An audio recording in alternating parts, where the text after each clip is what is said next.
Hi, this is Ravi. Rishikonda palace ప్రారంభోత్సవం అయింది. ఈ ప్రారంభోత్సవాన్ని చేసింది ఎవరో సీఎం జగన్ కాదు, పర్యాటక శాఖ మంత్రి రోజా. మరి చాలామంది మంత్రులు ఉండగా సీఎం జగన్ రోజాకే ఎందుకు ఈ బాధ్యతలు అప్పగించారు? దాని వెనకాల ఉన్న కారణాలేంటి?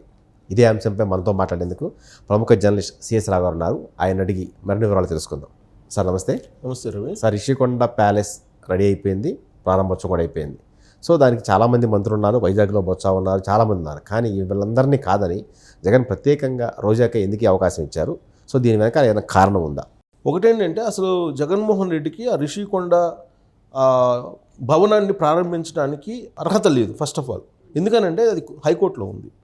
హైకోర్టు ఇంకా క్లియరెన్స్ ఇవ్వాలి. హైకోర్టు ఏర్పాటు చేసినటువంటి ఒక కమిటీ ఒక నివేదిక ఇచ్చింది. అక్కడ జరిగినటువంటి నిర్మాణాలు అనధికారికంగా ఉన్నాయని చెప్పేశారు. చెప్పిన తర్వాత కూడా ఇప్పుడు రిషికొండలో ఉండేటువంటి ఆ భవనాన్ని ప్రారంభిస్తున్నాం అంటే అసలు ఆ భవనం ఏంటి అనేది ముందు జగన్మోహన్ రెడ్డి చెప్పాలి. సో ఆ భవనం క్యాంప్ ఆఫీసా, సీఎం క్యాంప్ ఆఫీసా, లేదంటే పర్యాటక శాఖ రిసార్ట్సా? అక్కడ ఉండేటువంటి రిసార్ట్స్ని కోల్దోసేసి అక్కడ ఒక పెద్ద భవనం కట్టారు, భవంతులు కట్టారు. ఆ భవంతులకి 450 కోట్ల రూపాయలు పైగా ఖర్చు అయింది, సుమారుగా 500 కోట్లు అని చెప్తూ ఉన్నారు. దాని మీద కేంద్ర పర్యాటక శాఖ, అటవీ శాఖ, తర్వాత పర్యావరణ శాఖ ఇవన్నీ కూడా నివేదికలు ఇచ్చి అభ్యంతరాలు వ్యక్తం చేసి కోర్టులో ఉన్నప్పుడు, కోర్టులో నడుస్తున్నటువంటి అంశం మీద దాన్ని అయిపోయిన తర్వాత ఆగలేక ఇప్పుడు రిషికొండలో ఉండేటువంటి భవంతుల్ని ప్రారంభించడమే కాదు, వారానికి 3 రోజుల పాటు విశాఖ నుంచి ఆయన క్యాంప్ ఆఫీస్ ఉంటుందని చెప్పి అనధికారికంగా ఉన్నటువంటి ఇన్ఫర్మేషన్ ఏంటంటే వారానికి 3 రోజులు విశాఖ నుంచి పరిపాలన సాగిస్తాను అని చెప్పి ఆయన చెప్తే అనఫిషియల్గా ఇప్పుడు ప్రారంభోత్సవాన్ని రోజాకి అప్పచెప్పారు. రోజాకి ఎందుకు అప్పచెప్పారు? ఆమె పర్యాటక శాఖ మంత్రిగా ఆమె ఉన్నారు కాబట్టి ఆమె చేతుల మీదుగా ఆ భవనాలని ఓపెన్ చేయించాలి. అంటే ఆమె చేత ఓపెన్ చేపిస్తే అప్పుడు పర్యాటక శాఖకు సంబంధించినటువంటి భవనాలు అవుతాయా? అనఫిషియల్గానేమో జగన్మోహన్ రెడ్డి పోయి వారానికి 3 రోజుల పాటు అక్కడి నుంచి పరిపాలన సాగించాలని చెప్పి కాన్సెప్టు. అంటే ఎవరి కళ్ళు కప్పాలనుకుంటున్నారు? న్యాయస్థానాలు కళ్ళు కప్పాలనుకుంటున్నారా? ప్రజల కళ్ళు కప్పాలనుకుంటున్నారా? లేదా అధికారుల కళ్ళు కప్పాలనుకుంటున్నారా? అంటే జగన్మోహన్ రెడ్డి ప్రారంభించినంత మాత్రాన జగన్మోహన్ రెడ్డి ఏ ప్రారంభోత్సవాన్ని వదలరు. అవును, చంద్రబాబు నాయుడు చేసిన ప్రారంభోత్సవాలను కూడా మళ్ళీ రీఓపెనింగ్ చేస్తుంటారు. రీఓపెనింగ్ చేసిన సందర్భాలు, అలాగే శంకుస్థాపన చేసిన సందర్భాలు బోల్డ్ ఉన్నాయి ఈ 4.5 సంవత్సరాల్లో. అసలు ఎక్కడి దాకా ఎందుకు చిన్న వాటికి కూడా హెలికాప్టర్ తీసుకొని పోయి 8 కిలోమీటర్లకు కూడా హెలికాప్టర్ తీసుకొని పోయి అక్కడ కార్యక్రమాల్లో పార్టిసిపేట్ చేస్తుంటాడు జగన్మోహన్ రెడ్డి. అలాంటి జగన్మోహన్ రెడ్డి 450 కోట్లు పైగా ఖర్చు పెట్టి విలాసవంతంగా కట్టినటువంటి రిషికొండలో కట్టినటువంటి భవనాలని ప్రారంభోత్సవానికి వెళ్ళరా? ఖచ్చితంగా వెళ్తాడు. అంటే కోర్టులో ఉంది కాబట్టి ఆయన స్కిప్ అయిపోయి రోజా కప్పు చెబితే, అంటే రోజా ప్రారంభిస్తే అది పర్యాటక శాఖ రిసార్ట్స్, పర్యాటక భవనాలు, పర్యాటకుల కోసం ఏర్పాటు చేస్తున్నటువంటి కల్పిస్తున్నటువంటి అందుబాటులోకి తీసుకొస్తున్నటువంటి భవనాలు అని చెప్పి అనుకుంటారు అని చెప్పి రోజా కప్పు చెప్పారు అనేది ఇప్పుడు నడుస్తున్నటువంటి ఒక పెద్ద చర్చ. అంటే ఇప్పుడు జగన్మోహన్ రెడ్డి ప్రారంభిస్తేనేమో అది క్యాంప్ ఆఫీస్ అవుతుంది, రోజా ప్రారంభిస్తేనేమో పర్యాటక శాఖ భవనం అవుతుంది అనమాట. ఏం లాజిక్ చూడండి. ఇంకా ఇప్పుడు ఆమెమో ఓపెనింగ్ చీఫ్ గెస్ట్ ఎవరు? రోజా. ఆడ జిల్లా ఇన్ఛార్జి మంత్రి ఎవరు? రజనీ, విడుదల రజనీ, రోజా, అక్కడ ఉండేటువంటి లోకల్ వైఎస్ఆర్ కాంగ్రెస్ పార్టీ లీడర్లు అందరూ కలిసి ఆ భవనాన్ని ప్రారంభించాలని చెప్పి రాత్రంతా డెకరేట్ చేశారు. ఆ డెకరేషన్ చేసినటువంటి ఫోటోలన్నీ కూడా ఇవాళ మీడియాలో కూడా వచ్చినాయి, కొన్ని పేపర్లో కూడా రావడం జరిగింది. అసలు ప్రారంభోత్సవాన్ని చేయడమే నువ్వు న్యాయస్థానాన్ని ధిక్కరించినట్టు అవుతుంది.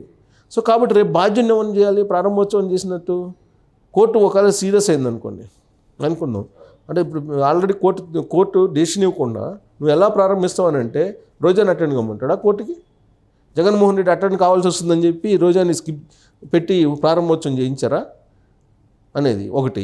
రెండేంటంటే అసలు దానికి ఎంత ఖర్చు అయిందని చెప్పి రహస్యంగా ఉంచారు చాలా కాలం పాటు. ఆ తర్వాత విపక్షాలన్నీ కూడా పట్టుబట్టాయి. తర్వాత అక్కడ ఉండేటువంటి పర్యావరణవేత్తలు, అక్కడ రిటైర్డ్ ఐఏఎస్లు వీళ్ళందరూ కూడా కొంతమంది కేంద్రానికి కంప్లైంట్ చేశారు, కేంద్ర అటవీ పర్యావరణ శాఖకి కంప్లైంట్ చేశారు.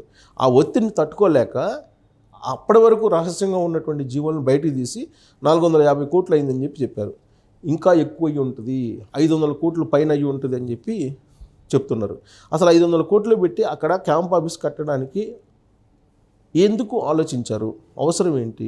రాజధాని అమరావతి అని చెప్పి చెప్తున్నారు కదా, 3 రాజధానుల బిల్లును నువ్వు అసెంబ్లీ నుంచి ఉపసంహరించుకున్నావు కదా, అవును సిఆర్డీ ఓపెన్ సిఆర్డీని రద్దు చేశారు కదా. అది కూడా ఇవన్నీ జరుగుతున్నప్పుడు నువ్వు 500 కోట్లు పెట్టి రిషికొండలో నువ్వు అసలు ఆ భవనాలు ఎందుకు కట్టినట్టు అనేది ముఖ్యమంత్రి హోదాలో జగన్మోహన్ రెడ్డి సమాధానం చెప్పాలి. ఎవరికి? మనకు కాదు, కోర్టుకు చెప్పాలి. అవును కోర్టుకు చెప్పాల్సినటువంటి అవసరం ఉంది.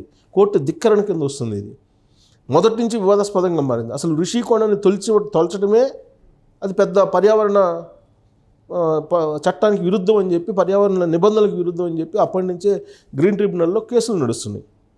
దాని మీద ఎవరో మూర్తి గారని ఆయన కేసు వేశారు. అవును సీనియర్ ఐఏఎస్ ఆఫీసర్ ఎవరు అనుకుంటాను సార్, ఆయన వేశారు. ప్లస్ జనసేనకు సంబంధించి కార్పొరేటర్ వేశారు.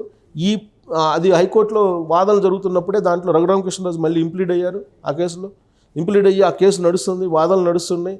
వాదనలు నడుస్తున్నటువంటి సమయంలో ఈయన అసలు రిసార్ట్స్, అక్కడ ఉండేటువంటి రిసార్ట్స్ అద్భుతంగా ఉండేవి ఇంతకుముందు అని చెప్పి అక్కడికి వెళ్ళినటువంటి పర్యాటకులు ఎవరైనా చెప్తారు.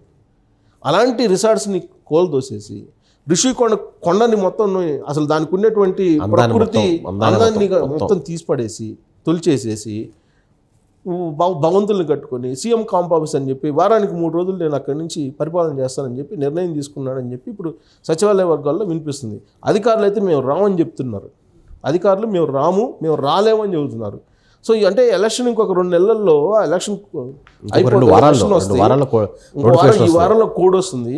కోడ్ వచ్చిన తర్వాత ఏం చేయలేరు. ఈలోపు హడావుడిగా అసలు ఎందుకు ప్రారంభించినట్టు అంటే కేవలం అక్కడ స్వరూపానందేంద్ర సరస్వతి ఒక ఆయన ఉన్నాడు, విశాఖ పీఠాధిపతి.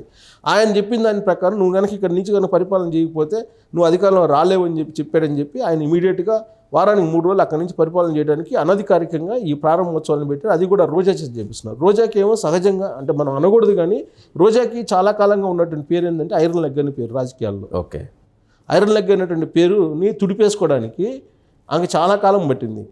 జగన్మోహన్ రెడ్డి అధికారంలోకి వచ్చేదాకా ఆ ముద్ర అలానే ఉండిపోయింది. ఎందుకుందంటే ఆమె తెలుగుదేశం పార్టీలో ఉన్నంతకాలం తెలుగుదేశం పార్టీ అధికారంలో రాలా. ఆ తర్వాత కాంగ్రెస్ పార్టీకి వెళ్ళిన తర్వాత రాజశేఖర రెడ్డి చనిపోయారు. ఇవన్నీ చెప్తూ తెలుగుదేశం వాళ్ళు ఏమంటారంటే ఆమె ఐరన్ లెగ్, ఎక్కడుంటే అక్కడ నాశనము అని చెప్పి ఆమె మీద వేసినటువంటి బలమైనటువంటి ముద్ర. దాని మీద ఆవిడ కన్నీరు కూడా పెట్టుకున్నారు. అంటే ఆ విధంగా ముద్ర ఏమని నేను చెప్పట్లేదు, కానీ అది తప్పు ఎవరు చేసినా. బట్ ఆ విధమైనటువంటి రిమార్క్ ఆమె మీద ఉంది. ఆమె మళ్ళీ ఆ రిమార్క్ పోగొట్టుకోవడానికి 2014లో వైఎస్ఆర్ కాంగ్రెస్ పార్టీ ఓడిపోయింది. 2019లో వైఎస్ఆర్ కాంగ్రెస్ పార్టీ గెలిచేంత వరకు కూడా ఆమె మీద అలానే ఉంది. సో ఇప్పుడు అలాంటి ఆమె చేత ఓపెన్ చేపిస్తున్నారు ఈయన. అంటే రిషికొండ భవనం ఉంటుందా పోద్దా? పర్యావరణ ఇంతకుముందు మనం ఆదర్శ సంబంధించిందా ఢిల్లీలో కోల్దోల్చారు, పర్యావరణానికి విరుద్ధంగా కట్టారని చెప్పేసి కోల్దోసేశారు. సో ఇప్పుడు అలాంటి పరిస్థితి ఈ రిషికొండకు కూడా వచ్చే అవకాశం ఉందా? అందుకే రోజా లాంటి ఆమె చేత ఐరన్ హ్యాండ్ చేత ఓపెన్ చేపిస్తున్నారు అనేటువంటి సెటైర్లు కూడా ఇప్పుడు సోషల్ మీడియాలో వస్తున్నాయి. మనం చెప్పడం కాదు కానీ సోషల్ మీడియాలో వస్తున్నాయి. దానికి మళ్ళీ రజనీ వెళ్ళటం ఆ కార్యక్రమానికి, ఇంకా అక్కడ మంత్రులు వెళ్ళటం, ఇవన్నీ కనుక చూస్తే కనుక బహుశా నేను అనుకోవటం మరో ఆదర్శ భవనాలు కూలిపోవటము, లేదంటే మన ఢిల్లీలో అక్కడ కూల్చేశారు పర్యావరణానికి విరుద్ధంగా కట్టినందుకు, అలా కూల్చే పరిస్థితి వస్తుందా అనేది మాత్రం బాగా బలంగా వినిపిస్తుంది. ఏదేమైనప్పటికి కూడా కోర్టు ధిక్కారాన్ని ఎదుర్కోవాల్సి వస్తుంది జగన్మోహన్ రెడ్డి. ఆయన ఓపెన్ చేయకపోయినప్పటికి కూడా ప్రభుత్వం ఆయన ఓపెన్ చేస్తే ముఖ్యమంత్రి, ఆయన క్యాబినెట్లో ఉండే మంత్రి ఓపెన్ చేస్తే ఏమైంది? ప్రభుత్వం ఓపెన్ చేసినట్టే కదా. సో దాన్ని కనుక కోర్టు సీరియస్గా తీసుకుంటే మాత్రం చాలా గడ్డు పరిస్థితిని ఎదుర్కోవాల్సి వస్తుంది. రోజా ఎదుర్కోవాల్సి వస్తుంది ఫస్ట్. సో కోర్టు ధిక్కరణ కేసులు వైసీపీ ప్రభుత్వానికి కొత్త ఏం కాదు, గతంలో చాలా ఉన్నాయి. ఇప్పుడు మరొకదానికి సిద్ధమైంది. సో ఆల్రెడీ రిషికొండ నిర్మాణాలు హైకోర్టులో ఉండగానే ఇవాళ భవనాలు ప్రారంభించేశారు. మరి రాబోయే రోజుల్లో దీనిపై కోర్టు ఎలాంటి వ్యాఖ్యలు చేస్తుంది, ఎలాంటి నిర్ణయం తీసుకోబోతుంది? Let's wait and see.